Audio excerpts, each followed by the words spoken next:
All right, everybody, we are here for the 13th episode of the Let's Go podcast. We are super excited here as when we first began the HSL spring softball season, the one thing I think everyone here wanted to see is a Game 3 between King Ventures and the Bombers.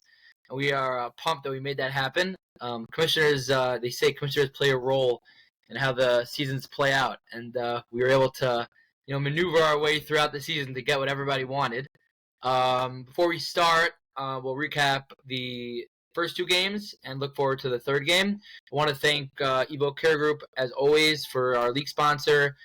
This would not be possible without them, and thank you, Evo, for everything they do, not only for softball, but for all of our sports, youth, and adults. All right, let's get going.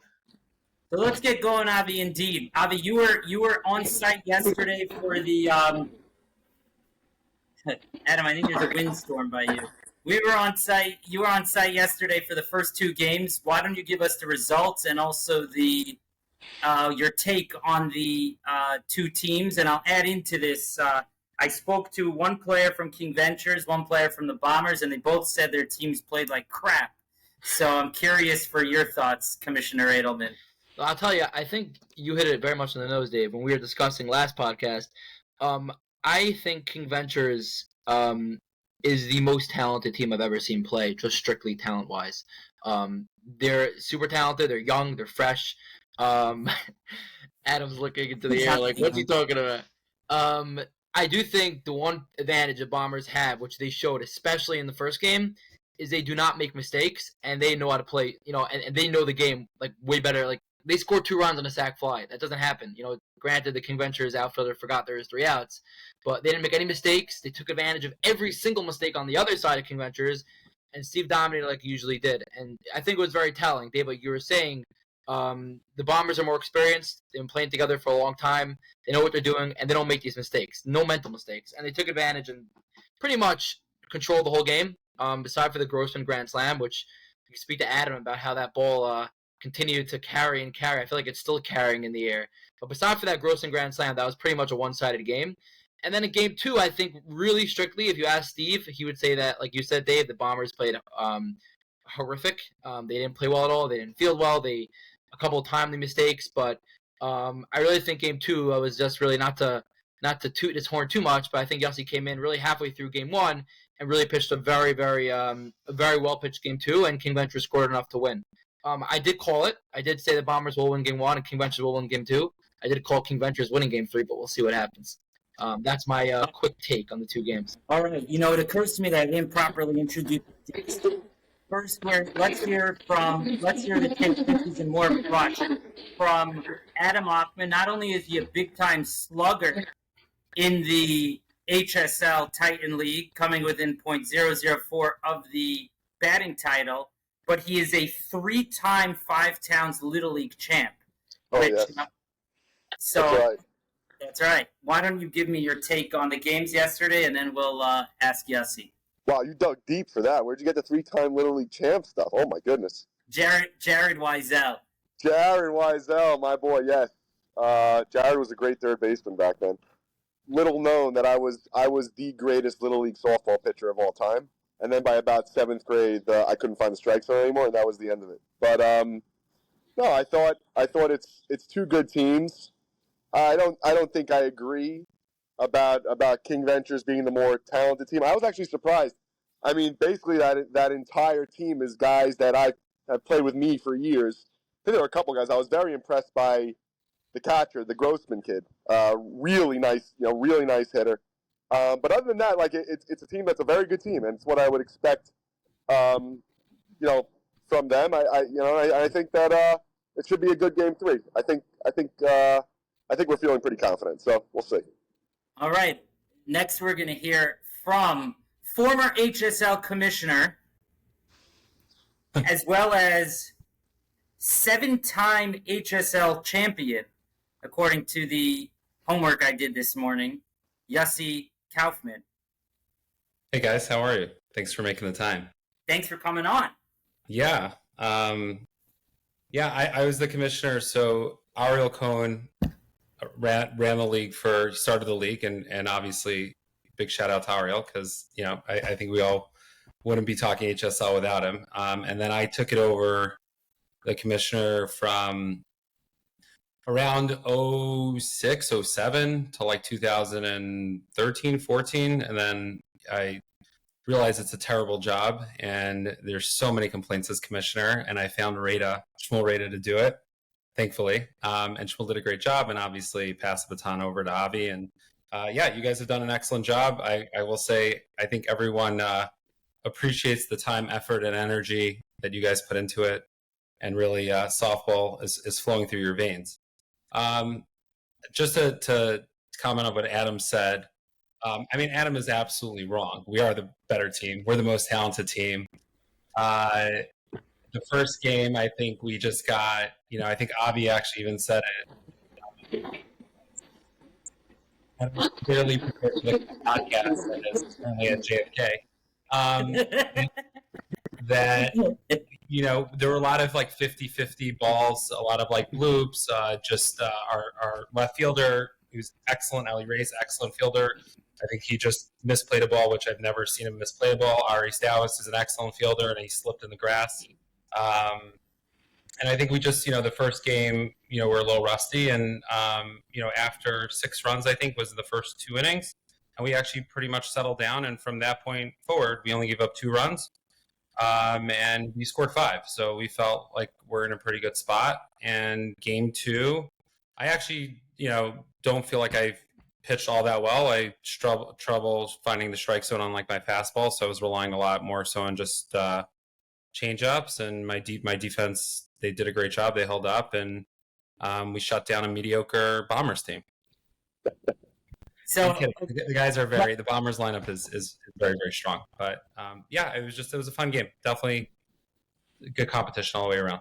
So it was funny because when I was hearing about this King Ventures team, I was thinking that it was going to be a new. I mean, Yankee and Archie, they played on my team. I mean, we played with the Hitmen together. Yossi, were you playing with us also on the Hitmen when we won that championship in Blue and White League? I think that basically the team is comprised of guys. Stettner, I know, wasn't there yesterday, but that's the guy that I've been playing with for years. It really wasn't much new that I was seeing that again, it's a very good team. So very well constructed team, obviously very good pitching. Not many easy outs in that lineup, if at all. Play good defense. What it comes down to when you get 2 good teams playing against each other is who makes less mistakes. Walks are always a big question. Who walks less players?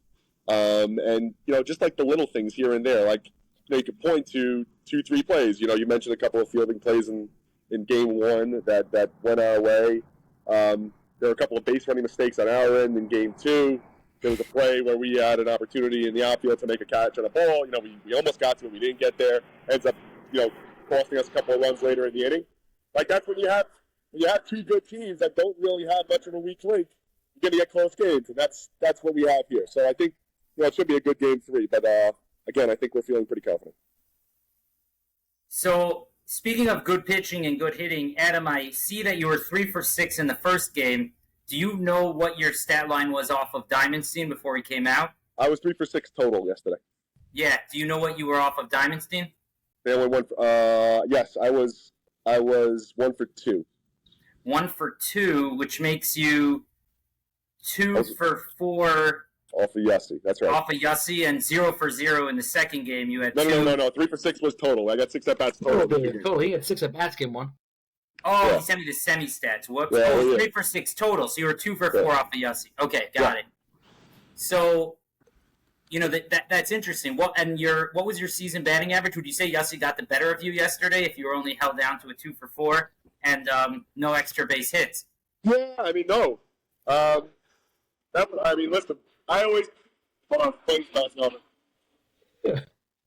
I like to look. Right, there's 2 things when you're getting up there, and Dub, and we've discussed this before, right? And we've talked about how, not to get too deep about baseball, but baseball has clearly moved away from looking at batting average and more looking at OPS, right? And that makes sense because there's 2 things that you're trying to do when you're a baseball hitter, right? 2 important things. 1, the most important thing is go make it out. In other words, get on base, right? And 2, there's a difference between a single and a triple, and that's what slugging measures. And if you put those 2 things together, you have OPS. So when I come into a game and I look at a 2 for 4 with 2 singles, I'm looking for more bases, right? Again, it's not a terrible game. And it happened to be it was in two big spots that I got the hits. But yes, I think that I would put that on. But I think that I would put that on Yossi getting the better of me yesterday for sure. Yeah. I mean, I don't think I got the better. I think he's being modest. I mean, Adam, I actually think, Adam and I have a long, long history of facing each other. 100%. Like, sort of, I always rub it in that years ago, probably my favorite championship, we were part of the first time there was a team called Wexus. It was a really fun team, a lot of young guys. And, one second, Yossi, you can't hear you. I have a plane. Hold on. I want to hear what you're saying. you just got to hit that mute button, Adam. That's it.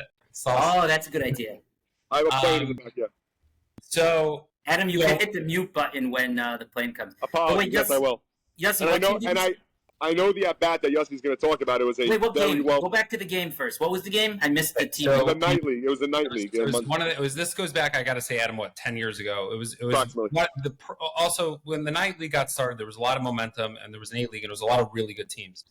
And I came in with just a very young, scrappy team. It kind of reminded me a little bit of like Avi's team, also like Mobat, like just a fun guys, a lot of energy, super fast, young team, great defense. I mean, you're talking about also the Hitmen when we were at our full strength. You're talking about the Lobos when the Lobos were at full, back Lobos, then. Koenig's team smacking. Like, this was just like a stack. And we had like a little bit of a Cinderella run that I think Avi also had, kind of like our moment. Mm-hmm. And we were in the championship game, and Adam, it was like, what was it? I think we were up by 1, maybe 2. I think you were up 2 with, I believe, and I have video of the at bat actually. If you want me to send that to you, you were up 2 with a runner on second and 2 outs, and I remember, and I was pretty locked in that season. And I remember you guys having a conversation on the mound, deciding what to do, and you clearly decided to go after me. We want to put you on. I want to put the winning run at the plate. So I remember I don't know exactly what you discussed, but clearly that's what was being discussed. You decided to go after me, called strike. I think it was ball 1, called strike 1, which probably was the pitch to go for. And then I got ahead 2-1. You threw a good, I guess, a little above the belt fastball, beat me with it, and I flew out to center field. And I just saw actually Jordan Slotnick the other day who caught it in center field. He always talks about it. That was the highest pop-up he ever caught. Yes. That was yes. I'm sure that's the at-bat you're talking about. Everything from this point, I'm playing with house money with Adam. Obviously, he's a tremendous. Adam got me back. Adam, I think Avi, you mentioned this also. Adam has a knack to hit comebackers off the pitcher and just like have these massive black and blue marks for 3 weeks. No, I mean it's a battle. I mean, Adam is tough. There's guys that you could throw, you throw soft, you throw hard, you kind of know strengths, weaknesses. Adam has very quick hands, so his reaction time is very fast. So if you throw a changeup, he recognizes it super early. And even if he's sitting on a changeup, his hands are fast where he could still get around on it. It makes him tough. I'm sure Avi pitches in the same kind of mindset. That's what I was going to say. I was going to say on that is with Adam, it's very hard, like location pitchers like me, like it's very hard to beat him anywhere. You pitch him fast and inside, his hands are super quick. He'll turn on it. Pitch him up and away or down and away, he's got long arms. He'll just slice it. And anything over the middle is going to be destroyed to right center or left center. I'm not being kind on the podcast. Like, I'm being honest. I'm being very honest. Adam's always been a tough out for me. He's a very, very tough out. There are guys that are excellent hitters that I feel like have a tremendous amount of success on, and then there are randomly guys that are not really good hitters or not known as A hitters and just own me. And it's just like as you've played as long as the last I've been pitching for 15 years, you kind of get a sense of who has your number and who you're really good against. So Yossi, speaking of that, I was doing some homework and I heard that you used to be the Robins number 2 pitcher. So I'm curious how you got the promotion from being a B League number 2 pitcher to an A League championship, game 1, 2, and probably 3 number 1 pitcher. So, when you train behind Ariel Cohen, you're just you learn a lot. And see, it's fun. Let me cut you off there, Yossi. See, Adam, couldn't hear this. Adam, were you able to hear that question? I didn't hear the full. Yeah, the second. Adam, and the first thing Adam hears is what Yossi says when you train under Ariel Cohen. That must have been really funny for Adam to hear. That was great timing. Awesome. But I know the fact. No, I want to jump in. I've only faced Avi for the past couple of years. I get into talking about Avi's pitching. Avi's a very good pitcher. Yossi, I faced for years. I remember him coming to pitch for the Hitmen. And I think Yossi's a good example of a guy that's actually gotten steadily better and better over the years. That he's clearly learned how to up his velocity to the point where there really aren't many guys that are throwing harder. And Yossi also has the legitimate ability to slow it down, place pitches, and he's a bulldog out there. He's not gonna back down, and he's made himself into an excellent pitcher. And yes, I remember when you were not the number one guy on those teams. I don't remember when you were with us on the Hitmen. Were you our number one pitcher? Or was Av our number one pitcher? It wasn't Av. No, I think it was mostly me. But okay, I don't remember. I know we had. I mean, because Menachem pitched for us also for a bit. We had Dynasty. This is the first time I'm playing with Menachem. Okay, so that was separate years. Yeah, I mean, Menachem was pitched on every single team there's ever been. That has talent on it. He gets around. I've been muting for a second. Hold on, there's a lot of things. Oh, at least he got the mute button. All right. So for those who don't know, Adam just had his second child. He had a baby girl, Mazel Tov, and he's doing the podcast from outside his house. He told his wife he's taking out the garbage, and he's about 15 minutes late at this time before she comes out yelling at him. Exactly right. It's actually funny with the Ofmans. Adam's oldest sister is my next door neighbor, so I see Shuey Ofman like pretty much weekly, and we recap the games. Adam doesn't visit his sister as much, but that's on him.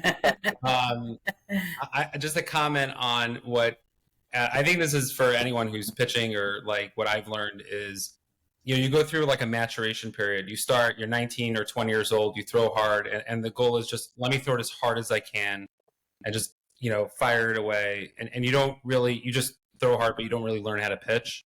And I think, especially as the talent gets better, you start to realize that good players can just turn on your fastball.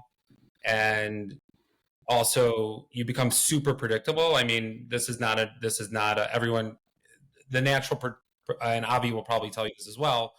I don't like walking people. So naturally, people sit on changeups and they sit on slow pitches when you're 2-1 and 3-1 on a batter. And when you're ahead, you're going to throw it hard. So I think even as you evolve as a pitcher, you start to realize and be like, well, if I'm that predictable, then people are just going to time it up. So even last game, probably, Adam, you probably saw, like even guys that I was ahead on, I was throwing a lot of changeups because they're tight. They're sitting on the fastball. And I think it just becomes a chess game, especially at this level. Yeah. At the B level, and not a knock on B players, I'm saying as B hitters, and I consider myself not an A hitter, is, you could get away with blowing it by them and be consistent. But at this level, when you're facing a lineup, whether it's the Bombers or even our team, you're not going to get away with just throwing it hard, because they'll time it up and they'll hit you. I think the calculus also depends on what field you're playing, right? The field that we normally play, and I'm going to mute myself for a second, apologies. And but the fields we normally play, right, don't have, a lot of them don't have fences. So that goes into the calculus of how much a walk is going to cost you, right? Now, if there is a fence, right, then a walk is more excusable because you don't want to just lay one into a guy that could easily put it over a fence. Well, if there's no fence there, you can always back up an outfield, and the worst you're going to give up is a single. It is what it is. No, listen, it's definitely crucial to. I don't like giving up walks. Like I'll be there. Like I had it yesterday with Glenn. I think I was 3-1 or 3-2. Yeah. There was nobody on base, and I forgot if there was 1 out or 2 outs. And I knew that if I just give him a pitch over the plate, there's probably a 60% chance he'll get on. Yeah. Glenn will admit to you he's not super fast, and he's not. Odds are he's probably, even if he hits the ball, he's going to end up at first.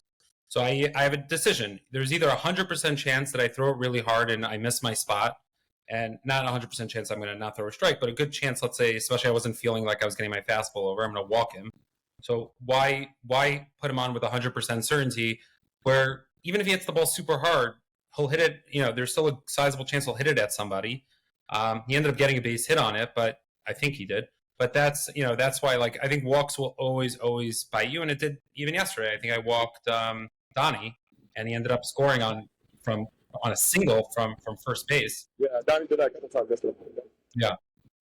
So, yeah. Adam, I have a couple other questions from the audience. Where were you why didn't you make the championship game on June 26, 2022? Where were you? I was at the hospital. My firstborn was arriving, so I was yes, that's where I was. I didn't know that, which leads to the follow-up question Yes. of how insufferable was Shuey Ofman after hitting a 3-run homer that day? It's funny because he didn't tell me much about it. The other guys on the team told me about it. I was actually, I'm trying to remember the exact timing, but I know we were down big, and I'm sorry he raised this. I don't know why he's raising this.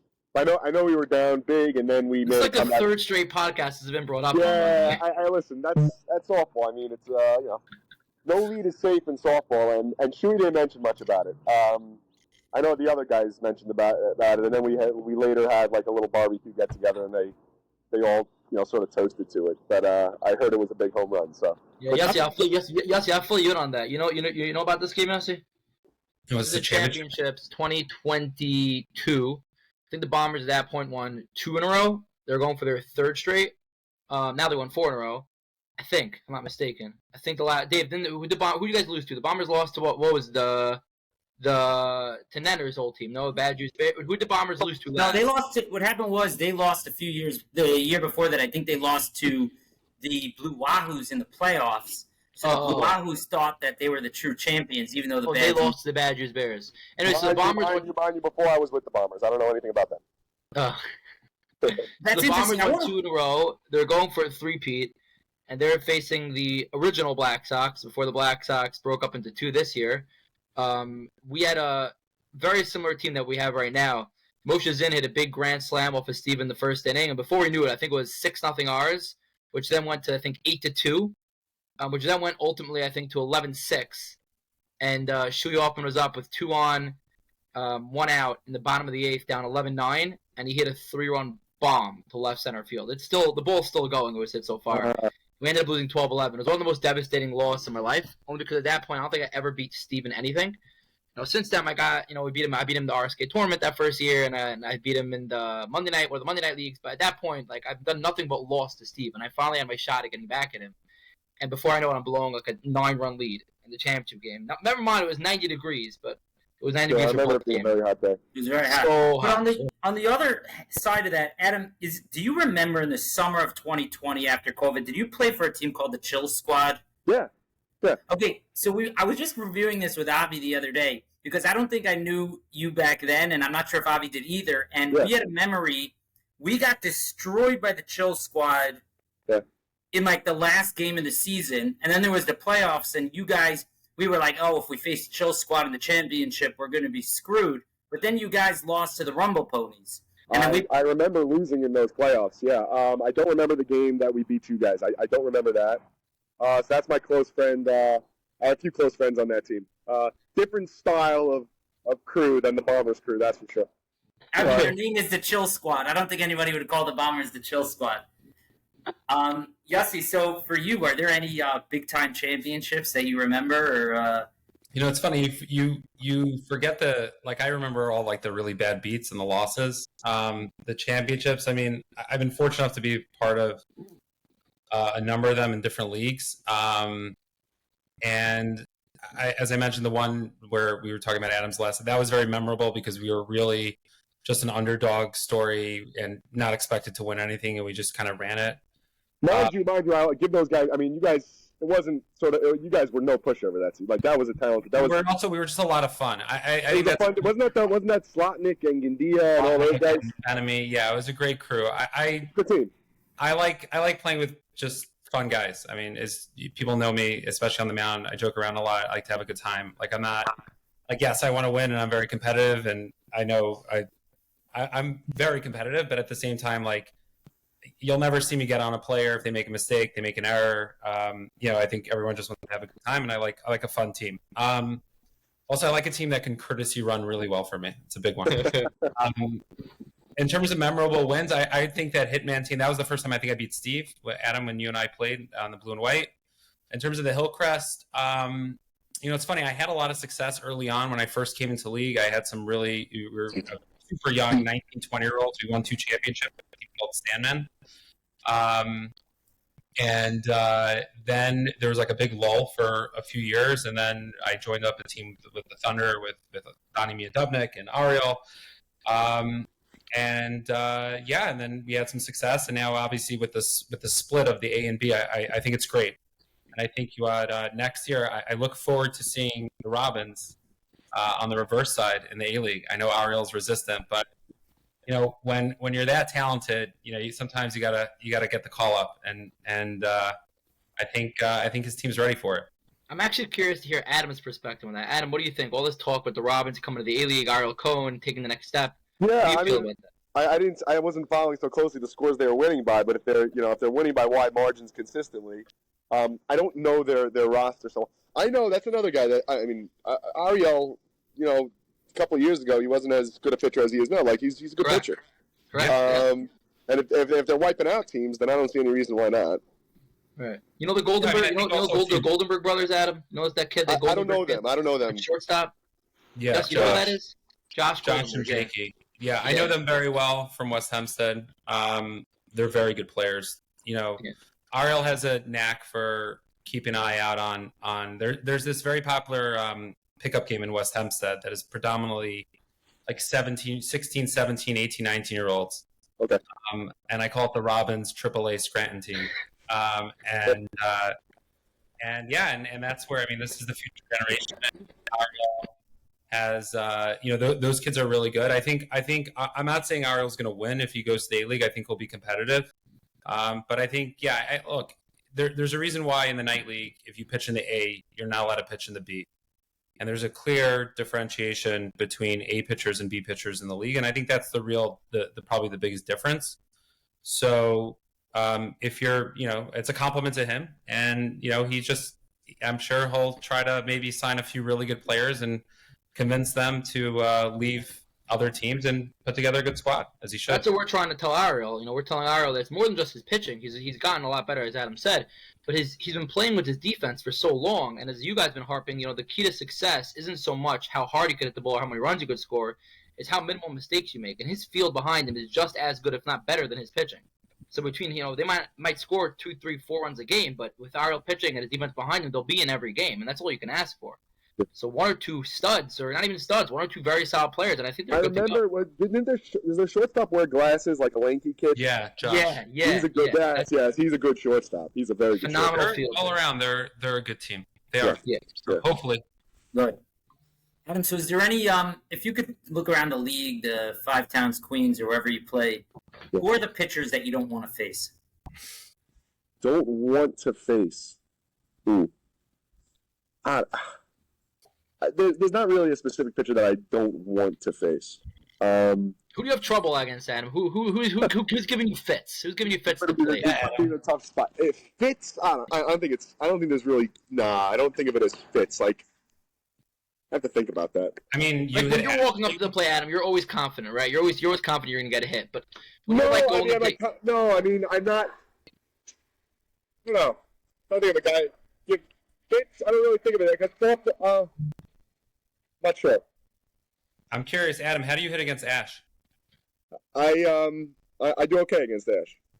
Got it. Okay. Yeah. I'll tell you that. There are guys that throw very hard, and there's an element of that where guy throws very hard, right? It sort of switches the thinking in your head, because my mentality. First of all, I don't think much when I hit. Guys come back to the bench, talk about, I was trying to do that, this, that. That's all foreign to me. I have no clue what you're talking about. I'm here. I try to hit the ball hard, and that's it. Like, I'm not really planning anything.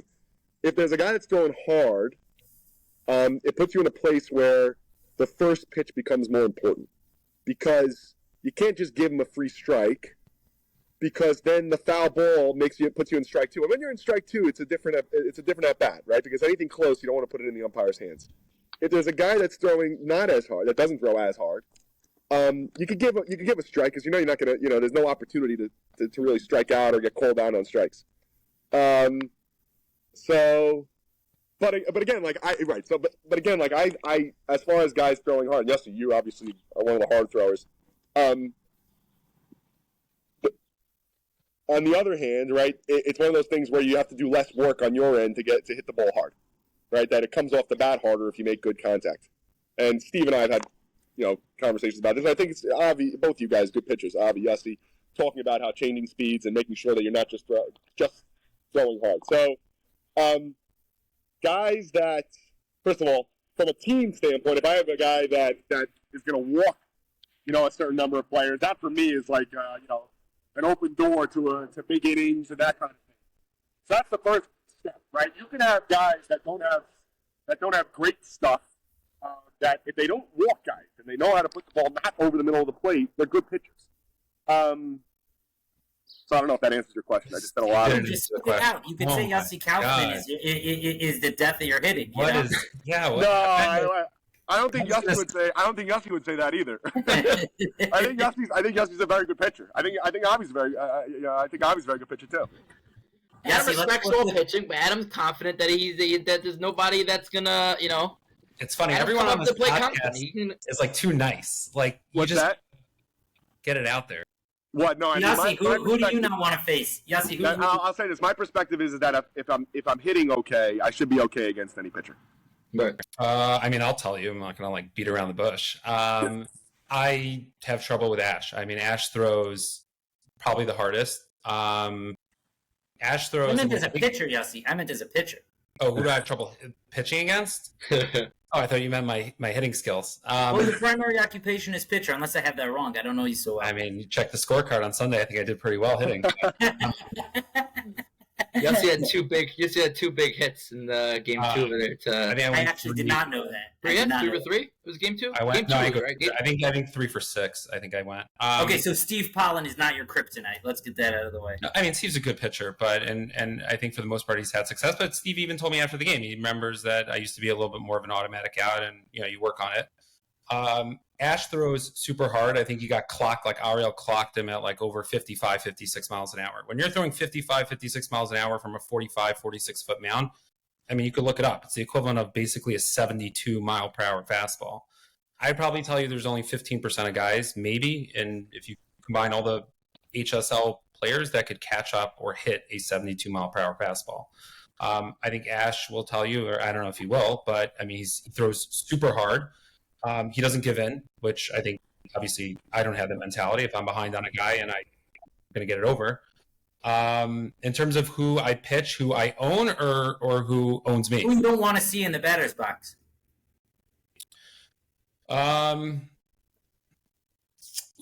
Good question. I feel like they're like half of them are on the Bombers, but there's Yossi, it doesn't have to be HSL. HSL. Just in general. This could be in general. Yeah. Got it. Guys, I have 2 minutes, but I want to hear these answers. So. Okay. I just got to call for my wife today. Obviously, and I'm not saying he's on the podcast. I'd probably say if there's one guy I don't want to see up on Sunday in a big spot, it's probably Adam. I think Adam's had the most success. I really didn't want to say that because then it sounds like I'm just saying it on the podcast. Other than that, before Adam goes, any big hitter on the Bombers, if you want some bulletin board material, who you think you own? Oh, on the Bombers that I own? It's funny. I think Donnie Perlman had a tremendous amount of success off of me, for years. And then I think I figured it out and and I think he struggled against hitting me this past Sunday. Shuey Ofman, I felt like I actually pitched him really well and I had success. And then I think he figured it out. I threw him a really hard inside fastball, probably one of my best pitches of the day, and he just laced it to right field. That was one of the most incredible shots, or not shots. That was one of my best pitches, just on the hands. And Shuey notoriously stands far outside the plate because he likes the outside pitches. And after that, to even as a compliment, it was 2 outs, first and second, and I pitched around him and not to knock the person that came up after Shuey, but I just felt like, okay, Shuey's going to hit me hard. So I would say Shuey's up there. Other guys that have had, I don't know why Jack Ross. I tease Jack because when he plays for me on the Monday Night League, we are not scoring on Monday night. We are not hitting, and he's not hitting all that well. But all of a sudden, when he faces me, he's just a monster. Dave, I don't hear any hitters that Yossi feels like he could dominate. I just hear hitters that hit well off Yossi. I don't know if he's avoiding the question. Oh, you asked me which guys that I feel like I could dominate? Who do you think coming Sunday? He said Donnie Pro. Guys, I gotta jump. So you want anything Wait, from me? Avi, you got to get your prediction. I got literally 20 seconds. Yes. Adam, give me your score this Sunday. Oh wow, score. I'm not getting into score. I think the Bombers win. Oh, All right. shocking. Adam, Yeah. thanks for coming on despite the family obligation. Pleasure, guys. Thanks, Adam. All right, guys. See you later. Yep. Bye. Bye. Sorry, I'll just say in general, because a lot of these guys are on the Bombers. Like, I think there are some really good hitters that I'd say probably the best hitter that I know that I've had success with is probably Matt Rosenberg. And I don't know if Matt will tell you. And Matt's a phenomenal. Matt probably would arguably be one of the, if not the top 3 best hitters. Because when I go to Matt, I know, like, okay, I'm not going to give in to Matt. I'm not throwing him, a get it over pitch. He's Matt and Adam, like, they're in this little, and I don't know if Avi feels this way. They're like, there's this like top 5 hitters that you just can't. I mean, they'll just crush you. So yeah. I think Matt and Matt's just so fat. He's the type of guy who will have like a little bloop to left, and you actually get the better of him, and then he ends up on second base. Yeah, even third base. So that guy. And then there's guys that like are not notoriously known as good hitters, and they're not even playing in A leagues, but they just like Jordan Hiller. I don't know if you guys know who Jordan Hiller. I actually use him as my lawyer to close on my house. He's owns me. I think he's batting like 750, 800, and you wouldn't think it, but he just, I don't know. There's something, certain pitchers, certain swings, they just have a lot of success. So, Yossi, we have like 8 minutes or so. Let's get into you a little bit more because since Adam left. Dave, let's cut you up for a second. Yossi was, only because I think you'd really appreciate it. Before Adam announced his departure, Yossi was naming one of those hitters that gave him some trouble at the plate. If I'm mistaken, Yossi, I think you did name the one and only Mo Sports Training Co-captain, Moshe Feintach. Was that coming out of your mouth right there, or was I imagining things? Moshe had there was a very intense playoff. That was the year Avi won the Monday Night League, and that was a very frustrating. I actually felt like I pitched really well that game. I had an agenda for bringing that up. And Moshe, and he got the game. He got on second. I think it was a hit. He got to second, maybe on a, and then he scored. I know there was an error. At third, but I put him in that category. He's a very good hitter, and you can't, and it's funny. I don't know, Avi, if you feel the same way, but when you're facing a really, really good hitter, I almost feel like I have nothing to lose, right? Because you don't want to walk weaker hitters. So when you have nothing to lose and you're throwing your hardest, oftentimes actually, and I have to tell myself that sometimes where it's like, even for whoever it is in the lineup, I should throw hard and no matter what. But like, I don't like when really good hitters, I'm not going to let them beat me on just like easy stuff. So, and then, I think with Moshe, I think he's probably the last year or two, he's had less success, but before that, he was really successful against. It's funny. I have a similar but very different approach against really good hitters. Similar to you, correct. I would very much not want to just put it over the middle, but what I would do is I would take a lot of I don't have much stuff, so it's not like I have this crazy spin pitch or this crazy.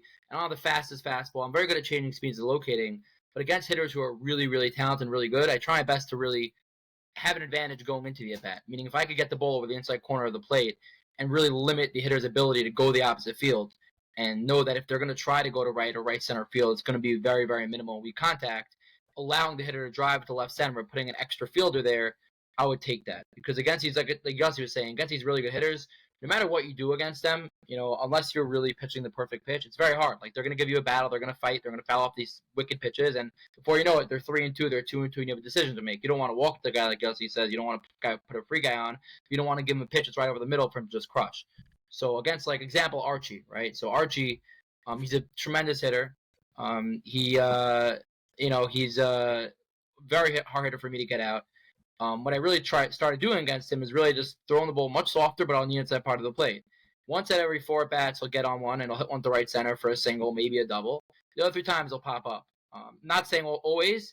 I'm not saying always. I'm just saying recently, the last 2, 3 times, 4 times I faced Archie, I've learned against guys like that, you can't just throw it fast and hope for the best, because these guys are professional hitters. They know what to do with the ball.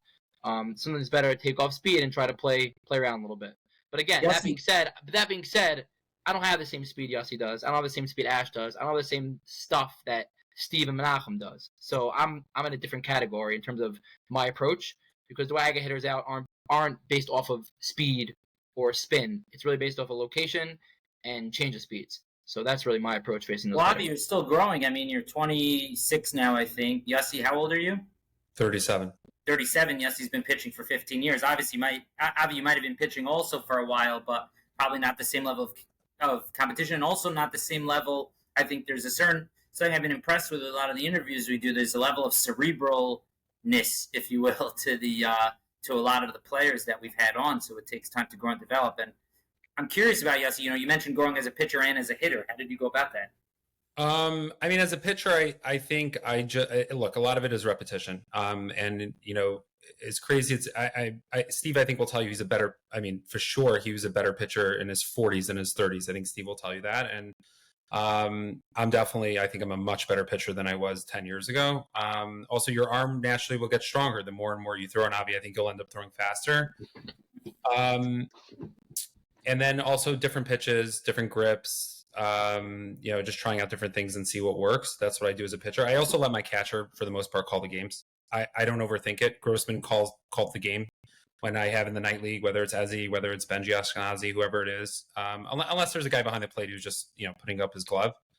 So I don't overthink it. I was gonna say you are naming like top tier catch though. Those guys. As a pitcher, it's fun to have a good catcher. So fun. Yeah. In terms of, I'm sorry. So you asked me in terms of the other question. Oh, as a hitter. So both. What did you do? You're watching YouTube. You're doing reps. You're reading books. You're talking to people who are smarter than you or more wise than you. What's the I got the hyperbaric chamber. I'm training Ariel and I. We have a pitching coach that comes in from the Mets.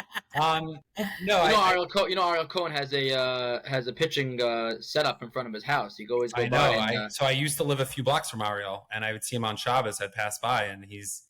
His son is actually a pretty good player, and so he's Avi, you and I are in hibernation in the middle of December, and Ariel is throwing bullpen sessions. I think pitching a lot is important, and I was talking to Yehuda Koenig, who's back in the day. I mean, Yehuda was a phenomenal pitcher, and Yehuda is one of the few pitchers. There's only two guys I know that have a pitch that I think is unhittable.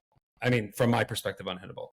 So Koenig has a pitch that, and people I think have talked about it. It's a riser that doesn't rise. It's weird. It's your body doesn't let you swing because you think the ball goes like this, but it just floats. There's another guy named Elliot Tansman who has a knuckleball, and he works at NCS. So I actually bumped into him, and I've always asked him just tell me, how do you throw the knuckleball? And he refuses. And I think he plays in Teaneck or he plays in Jersey somewhere. Those are the knuckleball, and there's this guy. Ramesh, I don't know if this name rings a bell, but any of the older guys would know him in the A-League. This guy, Evan Blackman, brought him down. I mean, he threw 70 miles an hour knuckleball. I mean, it was just unfair. Regular underarm, no sling to that 70 miles an hour? It was like a sling, but I mean, it was just, it's not at the level you and I, it's not even close. This guy, you get lucky if you get the ball in the infield. I mean, he was just, it's silly. Of course. You could ask a lot of Evan Blackman to bring a guy like that down, right? It's also true. Evan also had an incredible network of talent. In terms of the hitter, so I actually, from a hitting perspective, so I made a mistake a few years ago where I saw a lot of guys. So I think the majority of hitters in our league don't use their lower body. Using your lower body is where you get your power from. It's what all Major League Baseball players do. But we're guys that we play once a week or once every other week, and we get our 4 at-bats and go home. But the really good hitters, especially in our league, they use their lower body. I mean, Matt Rosenberg, has a torque. You could see him. I mean, he's also a great golfer, but he's really, he could drive the ball like anyone else. And a lot of it is your torque and your lower body. So I was trying to engage my lower body by leaning back a lot and just on the back leg and crouching more. And then I'd pop up a lot, and then only till about recently, after really 2 months ago, I just started standing more upright. And I said, you know what, I'm not going to hit a home run. Forget that. Just hit the ball, line drives. And that was a big change for me. And I see with a lot of guys, especially more, not talking about the guys on the Bombers, but more of the players that I play with that aren't as good hitters. And I made this mistake also, falling back instead of falling forward, not stepping into the ball. And yeah, that's probably, just from hitting 101. Does it get me beyond the 8, 9, 10 spot with my teams? No, I'm still at the bottom of the lineup. Will I argue that I might be the best 10 hitter on in the A League? I'd agree with that. I have 30 seconds. Prediction for Sunday. Oh, I mean, we're going to win. I mean, it's kind of question. Wait, before prediction day, I only have 30 seconds. Yossi, here's the question. Yeah. I overheard a little birdie, not birdie, I overheard actually from a little conversation before I departed on Sunday that Yossi Kaufman may not be available for Game 3 of the championships. Is that a fact? My daughter's dance recital is on Sunday, and it's at 9:00, and she's only been practicing the whole year. So I told the team, hopefully Ash can play. If he can play, that'd be great, and give him the ball. But I'm a part of the team, and she's just gonna have to figure it out next year on the dancer. No, it's probably not gonna happen. But there's definitely either I might be praying for rain or no. Hopefully Ash is good to go. He's a big part of this team. He's a phenomenal pitcher. Menachem started game 1. I started game 2. Guys, I think I gotta go. Okay. I'm sorry. You can good. keep going, but I'm gonna. So Yossi, you predict a win. You predict a win. Is it? I predict we're gonna win. In terms of a score, I'm gonna say 4-2. Okay.